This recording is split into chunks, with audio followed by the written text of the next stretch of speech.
Do you want to develop consistent good habits like reading, going to the gym every day, learning new languages, or practicing new instruments?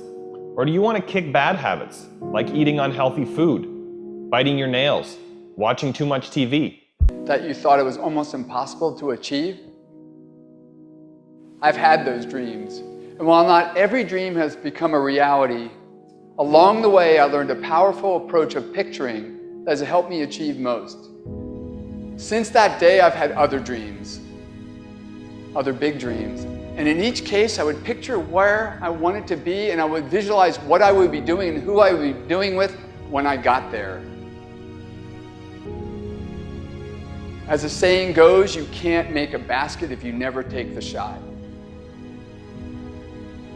I knew I would miss the shot sometimes, and the failure would dampen my spirit, but I would be better off for my efforts and I would be okay. People are addicted to all kinds of things, substances, but one of the greatest addictions, or rather the greatest addiction,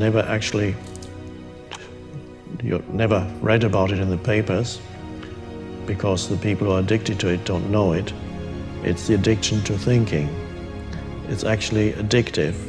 Can't stop thinking. It's like can't stop drinking, can't stop smoking, can't stop eating, can't stop thinking. You have the option of taking it hard or taking it easy, of making the worst of it or making the best of it, of giving it your undivided attention, of giving it very little of your attention. You have more control over your focus than most of you have been exercising. And when you begin caring about how you feel more than everything else put together, so that you exercise your ability to focus upon things that do feel good, you begin to discover that in every particle of the universe there is that which is wanted and lack of it. My visualization has helped me achieve most of my goals. And what I learned along the way is it didn't take twice as much effort. It only took an extra 10%. When we fail, life continues as it is. We can stay in our comfort zone. Success, on the other hand, challenges us. It pushes us and it exposes us to rejection. How are we going to manage this new success? If you're not happy, you're not successful. If you're not enjoying yourself during the process of whatever it is you're trying to achieve, there's a problem. To me, the biggest disease on this planet is unhappiness. And the reason why people are unhappy is because we have a tendency to keep focusing, as I said, on what we don't have and what's not working in our lives, instead of allowing ourselves to shift our focus and our way of thinking.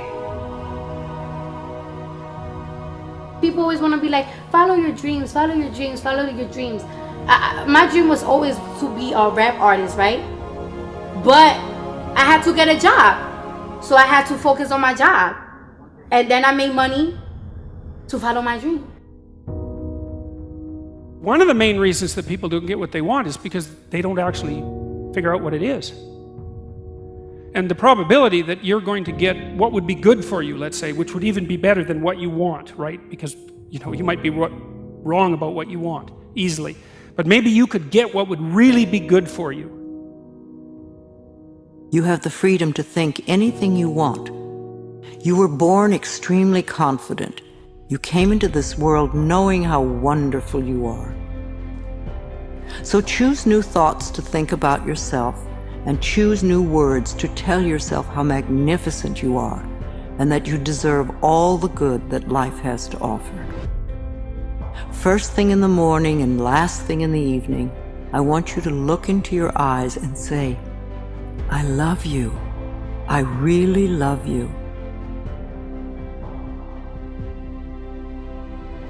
Your first goal, this is what I'm suggesting, your first goal when you open up your eyes should be to focus on the things that ignite your spirit and bring you joy. I want you to focus on the things that you appreciate in your life, the things that you're grateful for. I don't care who it is or what it is. Maybe it's the person lying next to you. Maybe you're thinking of your children. Maybe you're thinking of the dog or the cat lying by the side of the bed, a particular goal that you achieved. Maybe there's an event coming up on the weekend. Maybe you're meeting with your friends for lunch. You see, folks, it doesn't matter who it is or what it is. There's always something to be grateful for, to appreciate. And what I'm asking you to do in those few moments before you crank and get into your day is to focus on these things.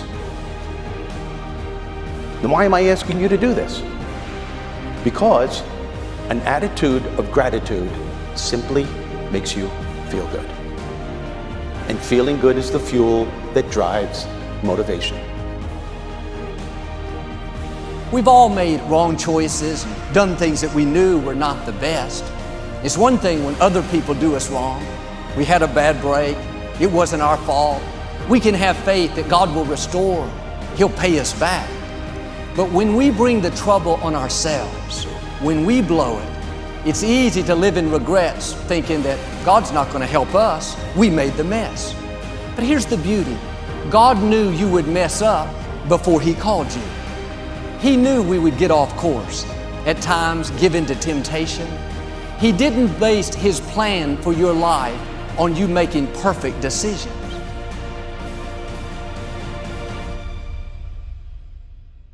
Through success, I represent the possibility of what you can achieve and what you can do with your life and your career. Other people's success represents the possibility of what you can do. Those are the records that you can sell. Those are the type of tours that you can do. Those are the kind of songs that you can produce and the songs that you can write. Those are the millions of dollars that you can get, or billions. Those are the type of architectural drawings and buildings that you can build. Those are the type of books that you can sell. Everybody else's success represents the possibility of what you could do.